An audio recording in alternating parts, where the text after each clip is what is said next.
আসসালামু আলাইকুম।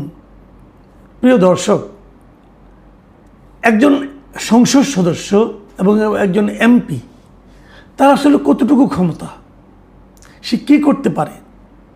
তিনি আইন প্রণয়নের জন্য জাতীয় সংসদে বসতে পারেন, অন্য আরও 299 জন এমপির সঙ্গে বসে উনি আইন প্রণয়নে তার যে ভূমিকা সেটুকু রাখতে পারেন।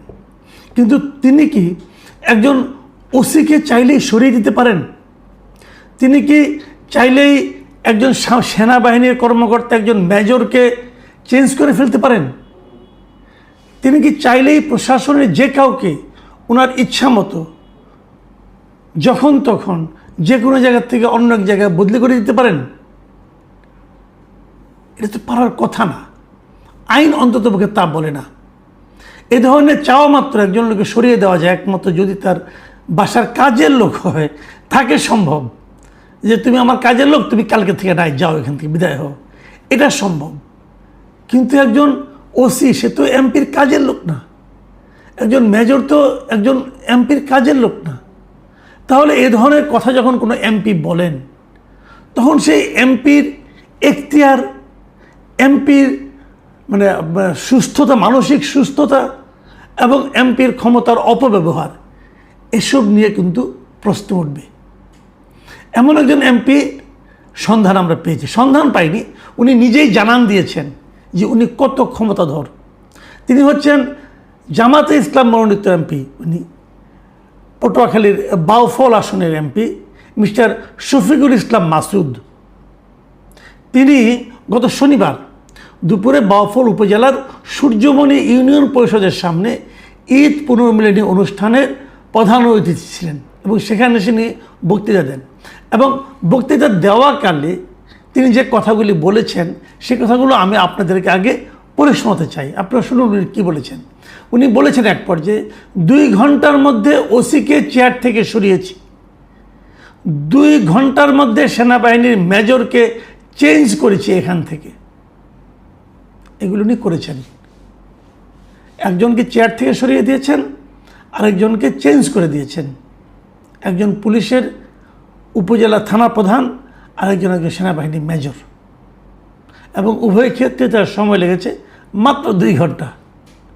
তিনি আরও বলেছেন কি দেখেন, অনেকে বলে ভোটে এমপি হয়েছেন, আমি বলি খালি ভোটে এমপি হই নাই, পাওয়ারেও এমপি হয়েছি। পাওয়ার দেখাইতে আসবেন না, পাওয়ার দেখাইবে 5 লক্ষ মানুষ। মানে ঠিক আছে, মানুষ পাওয়ার দেখাবে, কোনো সমস্যা নাই, আপনাকে কেউ পাওয়ার দেখাতেও আসবে না, এটাও আপনার প্রত্যাশা বাস্তবায়িত হোক, কোনো আপত্তি নেই আমার। কিন্তু আমার আপত্তি হলো আপনি যখন বলেন যে আপনি কেবল ভোটে এমপি হন নাই, পাওয়ারে এমপি হয়েছেন, তখন আমরা একটা আতঙ্কিত হই। আতঙ্কিত হই এই কারণে যে আমাদের জানা ছিল না যে পাওয়ারে এমপি হওয়া যায়।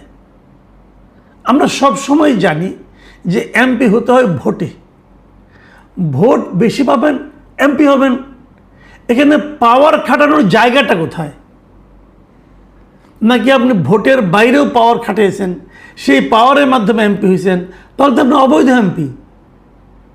তাহলে তো আপনি যথাযথ নির্বাচনের মাধ্যমে হন নাই, যথাযথ নির্বাচন তো পাওয়ার দেখানোর কোনো সুযোগ নাই। আপনি এখানে দেখান নাই, আপনি পাওয়ার খাটাইয়া এমপি হয়েছেন বলে নিজেই দাবি করছেন। আমি তো মনে করি এই ব্যাপারটা নিয়ে নির্বাচন কমিশনের এখন দেখাশোনা করা উচিত। উনি কি বলছেন আসলে এগুলো? এবং উনি কাউকে হুমকি দিতে যায়, কাউকে সমালোচনা করতে যে নিজের সম্পর্কে কিছু কথা বলেছেন। উনি বলেছেন শফিকুল ইসলাম মাসুদ কী জিনিস এইটা বাউফলের মানুষকে দেখানোর দরকার নাই, শেখ হাসিনার কাছে যাই না নিয়েন, শেখ হাসিনার কাছে জিজ্ঞাসা করে দেখে নিয়েন শফিকুল ইসলাম মাসুদ কি জিনিস। ভাই, শেখ হাসিনার কাছে পাবো কোথায়? আপনি যে শেখ হাসিনার কাছে জানতে বললেন, আমার খুব জানার ইচ্ছা আপনি কী জিনিস, কিন্তু আমি কি করে জানবো? শেখ হাসিনা তো নাই এই দেশে, সে তো ইন্ডিয়ায় চলে গেছেন। এখন শেখ হাসিনার কাছে আমি কী জানবো? আচ্ছা মিস্টার মাসুদ, আমি আপনাকে একটা কথা বলতে চাই। আপনার নামের সঙ্গে অবশ্যই আমার নামের একটু মিল আছে, এই জন্য আমি একটু কৌতূহলী হয়ে উঠেছি আপনার ব্যাপারে। শেখ হাসিনা যখন দেশে ছিলেন, শেখ হাসিনা যখন এদেশের প্রধানমন্ত্রী ছিলেন, তখন তাহলে উনি আপনার ক্ষমতা টের পেয়েছিলেন? তখন আপনি কী ছিলেন ভাই? শেখ হাসিনার আমলে আমি তো কখনো শুনিনি যে শেখ হাসিনা শফিকুল ইসলাম মাসুদের ভয়ে কাঁপছেন। তাহলে আপনি কী জিনিস আসলে ভাই বুঝতে চাই। আবার আরেকটা যে উনি যে কী জিনিস এটা প্রমাণের জন্য আরেকটা কথা বলেছেন যে রাজশাহী বিশ্ববিদ্যালয়ে খোঁজ নিয়ে যাইনেন, ওইখানকার সবচেয়ে বড় সন্ত্রাসীর কাছে জিজ্ঞাসা করেন শফিকুল ইসলাম মাসুদ কী জিনিস। মানে একজন সবচেয়ে বড় সন্ত্রাসী রাজশাহী বিশ্ববিদ্যালয়ে, তিনি জানেন যে আপনি কি জিনিস।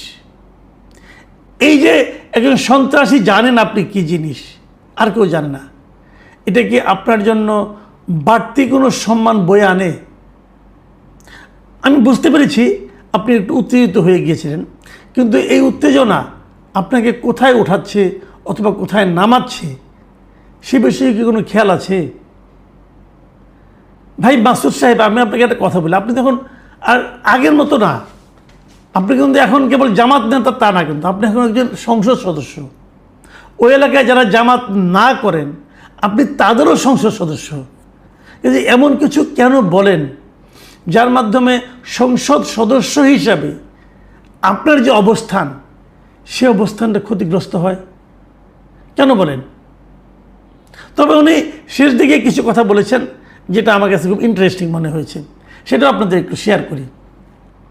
এটা অতটা বিতর্কিত না, আমার এই কথাটা পছন্দ হয়েছে। উনি বলেছেন শেখ হাসিনা উন্নয়ন তো কম করে নাই, তারপরও পালানো লাগছে কেন?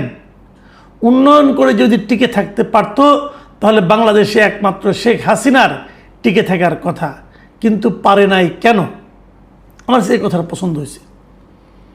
এই কথাটার মাধ্যমে আপনি একটা সত্য কথা বলছেন যে কেবল উন্নয়ন দিয়ে ক্ষমতায় টিকে থাকা যায় না। ক্ষমতায় টিকে থাকার জন্য আরও কিছু বিষয় লাগে।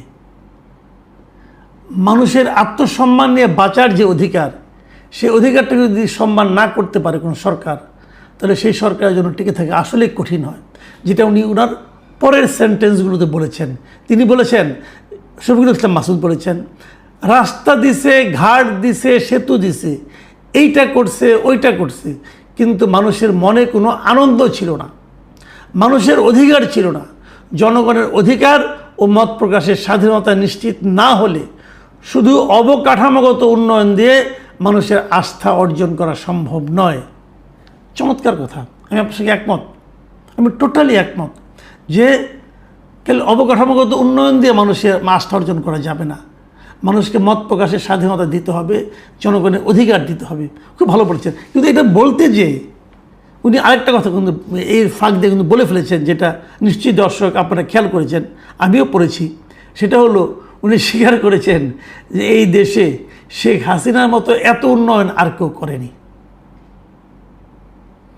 Very interesting point. তো এখন যদি পরবর্তী কোনো সরকার যারা থাকবে ক্ষমতায়, যেমন ধরেন আপনারা আছেন অথবা বিএনপি আছে অথবা যে কেউ থাকুক, তারা যদি তাদের আমলে যদি জনগণ ফিল করে যে তাদের অধিকার অর্জিত হচ্ছে না, তাদের মত প্রকাশের স্বাধীনতা তাদের চাহিদা অনুযায়ী হচ্ছে না, যদি জনগণ ফিল করে, তখন কিন্তু জনগণ আগের সরকারের এবং এই সরকারের উন্নয়নের তুলনা করতে থাকবে। সেই তুলনায় আপনারা কোথায় থাকবেন সেটা একবার একটু মাথায় রাখেন। এটা এই সরকারকেও আমি মাথায় রাখার জন্য অনুরোধ করছি। এই যে কথাগুলো আমি বললাম, এগুলো সুস্থভাবে যে কেউ চিন্তা করলে ভাববেন একজন এমপি কি এতটাই মূর্খ, এতটাই গোয়ার যে এইভাবে কথা বলতে পারে? কিন্তু আমার এখন মনে হচ্ছে যে আসলে পারে। কেন বলছি যে আজকে সোমবার বিকেল বেলার দিকে দৈনিক প্রথম আলোর পক্ষ থেকে শফিকুল ইসলাম মাসুদকে ওনারা ফোন করে জানতে চেয়েছিলেন যে এগুলো উনি বলেছেন কিনা। তখন উনি বলেছেন যে আমার মরহুম বাবা, শ্বশুর এবং স্ত্রীকে নিয়ে যেভাবে মিথ্যা ও অশালীন কথাবার্তা সামাজিক যোগাযোগে প্রচার করা হচ্ছে তা কোনো সুস্থ মানুষের পক্ষে মেনে নেওয়া খুবই কঠিন। তাদের উদ্দেশ্য করে কিছু কথা বলেছি, তবে অনেক ভালো কথাও বলেছি, তাও প্রচার করা উচিত। এখানে একটা কথা দেখেন, সামাজিক মাধ্যমে অনেক কিছু বলা বলি হয়। আপনার বাবা, শ্বশুর এবং স্ত্রীকে নিয়ে যারা প্রচার করেছে তারা নিশ্চয়ই অন্যায় করেছে, খুবই অন্যায় করেছে। আমি মনে করি সামাজিক মাধ্যমে এই সমস্ত কথাবার্তা কিন্তু আপনারা আইনগত ব্যবস্থা নিতে পারেন, সরকার চাইলে পারে। আমি তো দেখি মাঝে মাঝে প্রধানমন্ত্রীকে নিয়ে কিছু বললে পরে তাকে আপনারা ধরে ফেলেন। কেউ ধর্মীয় উত্তেজনা তৈরি করতে গেলে তাদেরকেও ধরা সম্ভব। তো এই ধরনের যদি কেউ মনে করেন যে তার ফ্যামিলিকে অথবা তার মান সম্মান নিয়ে হানিকর কিছু কেউ বলছে, তাহলে সেটা ধরে ফেলানো উচিত এবং তাদেরকে শাস্তির আওতায় আনা উচিত। এই সঙ্গে সঙ্গে আমি মিস্টার শফিকুল ইসলাম মাসুদকে আরেকটা কথা স্মরণ করাতে চাই।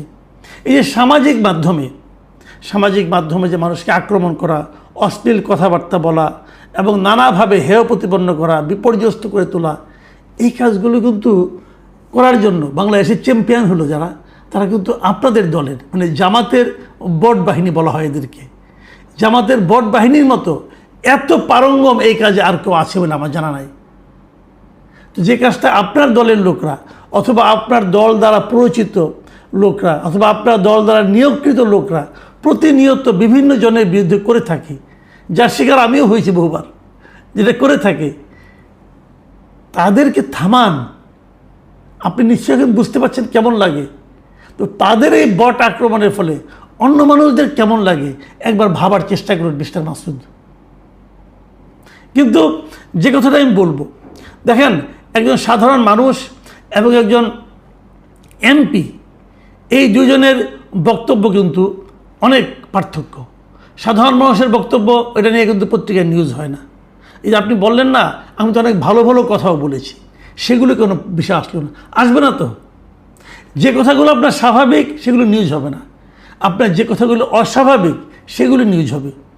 যে কথাগুলো আপনার বলা উচিত যখন আপনি সেগুলি বলবেন তখন সেগুলি স্বাভাবিক কথা। কিন্তু যে কথাগুলো আপনার বলা উচিত না, যদি আপনি সেগুলি বলেন তখন আপনাদের অস্বাভাবিকতাই কিন্তু নিউজ হবে। এটাই নিয়ম। কাজে এই নিয়মে আপনার অবাক হওয়া